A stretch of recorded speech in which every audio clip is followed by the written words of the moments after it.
Hey everybody, Jeff Reinhardt here, LMP and Lancaster Online. It's week 2 of the LL Football Roundtable, sponsored by Auto House of Lancaster. LS 1-0, Warwick 1-0, monster game Friday night, right here in Lidditz. Should be fun. From the Warriors, let's say hi to Tyler Musser. How are you, sir? Good, how are you? Excelente. Good start. You guys kind of needed that, I think.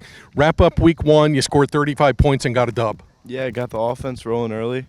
Kind of just rode that till the end. It's good, yeah. Defense was rolling.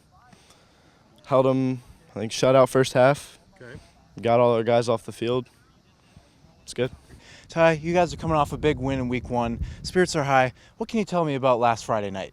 It was just a huge spirit boost, man. We were going in that game high. We prepared all summer. We're ready to go.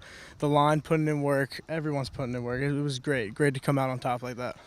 How are you feeling about this team so far as you head into the middle weeks of the season? I mean, we have great confidence. I love to say it, like, you got to be confident, but don't get cocky. So we know we're great. We know what we can do. We know we can win games. We just got to get back to work and always focus on getting better. There's always things to work on, always things to get better at. Things that you guys got to get done Friday against a really good team. We got to minimize mistakes, capitalize on turnovers, score some points, and hold their offense. Nothing against anybody else you play, but when a state finalist comes walking into your stadium, does that juice you up a little more? It's got to fight. This is a big game. This isn't Team X on a Friday. This is a state finalist. Does that get the juices going a little more in your belly? Oh yeah, we're ready for them to come to town.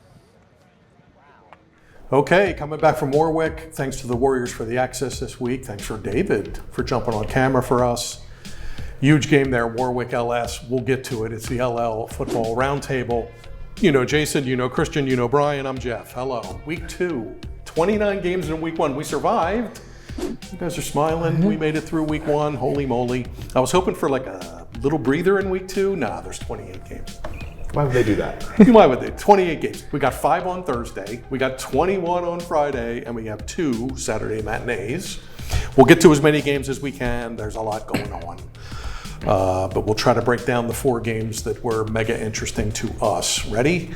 Jason, Ephrata at Mannheim Central. Yes. Mount's going for a milestone victory. Yep, it'll be number 400 for the Mountaineers in program history. Interesting game because, first of all, Ephrata beat Central last season, which ended a 16-game losing streak against the Barons.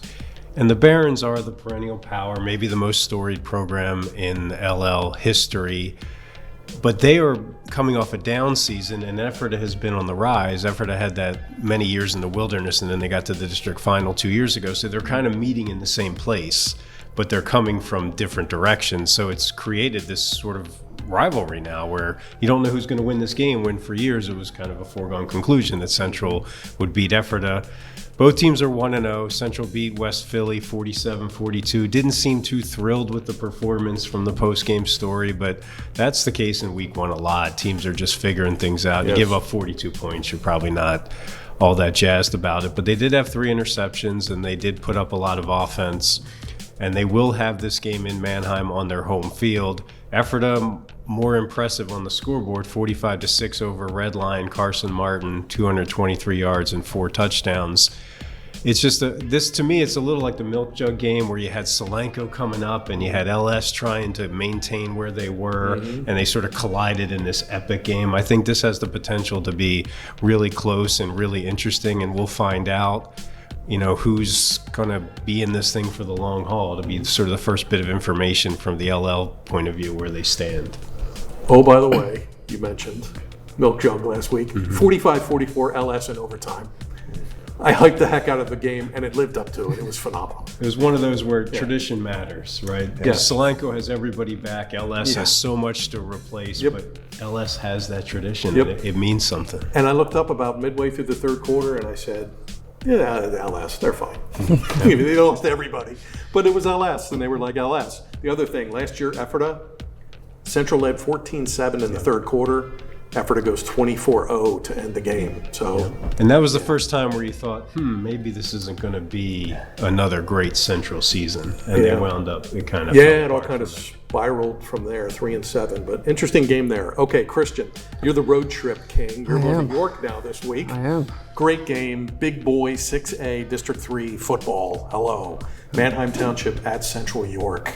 Big game. Yeah, covering all the interstates now, it seems like, after last week. But so like you mentioned, kind of the powerhouse the powerhouse matchup of the week, really. Central York's ranked number 8 in the state rankings for 6A. Township's on that kind of to watch list. Team to watch list. Usually 2 teams with lots of offensive fireworks. Really wasn't the case for either club last week. Township wins 7-0 against Cumberland Valley, sixth straight win over the Eagles. Central York beats Central Dauphin 23-9. But Township defense was the story. 4 interceptions of CV, which was huge, and then 37 rushing yards allowed, which I believe they were one of 3 LL teams to hold to under 100 rushing yards last week. Nice, you guys are looking at the stats. Yes, Very absolutely, proud of you. absolutely. Nice. Central York has kind of their big kid is Brooklyn Ace, quarterback, all-state pick last year, threw for at least over 2,000 yards, 2,300 maybe even possibly, but he's an Old Dominion commit. So I think Township, has a foundation to build on with that defensive dominance last week, and hopefully they can stand up to the test. Jace, you saw Township. Yeah. Did their D impress you? It was their defense was impressive, but there's more offense in that tank. I know they didn't put up a lot of points, but they have a lot of first-year varsity guys, and Darius Dixon is big time. He had the acrobatic touchdown catch, and he had an interception in that game. And Jack Kneff his stats at the end of the year are gonna look really good. He's their quarterback. And no Marcos Fernandez last week either. And Marcos Fernandez is supposed to be one of their lead rushers, but he didn't play. He did not play. Yeah. Interesting. It was Taylor Vayu carrying most of the load. Not a shocker. And PJ Myers, who's going to be really good, but he's young and he's still finding his way. Okay. Hi, Mr. Markley, you're here. Okay. guys. You got a trophy game. Yeah, let's- Backyard rivalry. Donegal at Columbia. Rivals, old school, up over the hill in the battle for the Rock Trophy. Yeah, Tell so- us about it. Second Battle of the Rock, kind of an early, this trophy is young. It is to resemble Chickies Rock, which separates the 2 schools, which I think is pretty cool there. Pretty cool. Both teams looking to get in the win column. Both teams lost last week. Donegal lost 13-8 versus Middletown. Columbia tough 49-0 loss against Eastern York. 12 straight losses for Columbia. New first-year coach. He seemed optimistic after the game. After reading the game story, football-wise, they're trending towards where he wants to be, which it's always a very tough job first years, and you're just trying to set a standard. But on Donegal's side, they probably could have won last week. 9 penalties. One coming at a crucial point at the end there. 2 kids to look at from last week on the Donegal side. Leland Ballman, we use the term Swiss Army knife, jack of all trades a lot. This kid is the epitome of that. He had a 77-yard punt return amongst other big punt returns, an interception, did it, on both sides of the ball, something, just an athlete. And then Angel Mendez, 5 catches and a touchdown for Donegal. Donegal won this matchup last year. Columbia's gonna want it. It's gonna be a tough go for Columbia, but these backyard brawls, Christian, you're an LS kid, I'm a Penn Manor kid. We know these matchups well. Anything could happen. The kids get fired up for them. So if anything, that's what I'm looking forward to in this matchup. It should be fun. Trophy games. Trophy games are always fun. Gotta love them. All right, I drew the LS at Warwick assignment this week. I already raved about LS enough. It's LS. They were really good. And everybody had their eyes on Asher Jones. Asher Jones, next to Caleb House. Passed for 189 and 3 touchdowns. Rushed for 139 and a touchdown. He was really good. I said, dude, any nerves? He's like, nah, I was ready for this. Yeah. Cool as a cucumber. So LS is playing great. Warwick, as mentioned, also 1-0. They beat Avongrove 35-12. They were up 35-zip in the second half. So Mercy ruled them. Thomas Myers passed for 200. Tyler Musser had 100 receiving yards. Warwick's going to be good. I think they're going to be there in Section 3. I really do. So statement kind of a game here. Terrific matchup over in Lidditz. Looking forward to it. We'll see if Warwick's D can slow down Jones and the Pioneers offense. LS gave up 44, I know. But as you guys know, Solanco's got some sluggers. And that was just an unbelievable game, like right out of the chute. They really set the bar high for the game of the year. Here we go, OT week 1.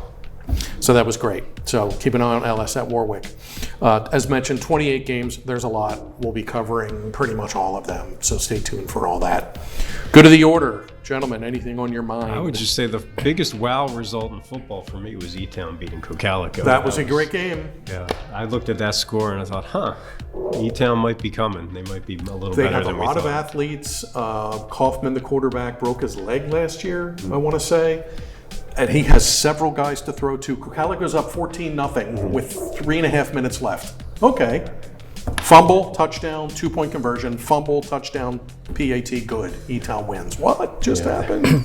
Wow. Christian, anything? Yeah, I mean, I know this is the Football Roundtable, but I'm going to toss a bone out to field hockey. Warwick, after cruising to the state title last year as well as district title in 2A, didn't skip a beat. They played Conestoga, the 3A champion, last night, Tuesday night, and won 6-2. Last goal for Conestoga was kind of what you would call a charity score almost, but six different goal scores for Warwick. And watch out for the Warriors. Warwick field hockey. Anything, Brian? Yeah, over the weekend, cross country unofficially kicked off at the Twilight Tune-Up over in Lidditz. Awesome event. Biggest party in cross country, man. I'm gonna tell you, you go to it next year, even if you know nothing about running. I know nothing about running, and it was awesome. Shout out to Cedar Crest, Travis Fermansky, McCaskey's Ruby Garner Vale.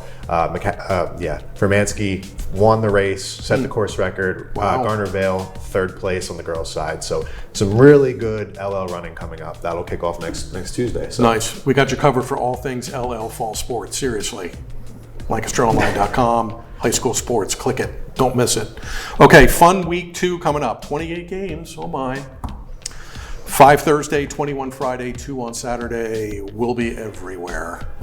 LL Football Roundtable, sponsored by Auto House of Lancaster. Jason, Christian, Brian, Jeff. Enjoy week 2. We'll see you next week.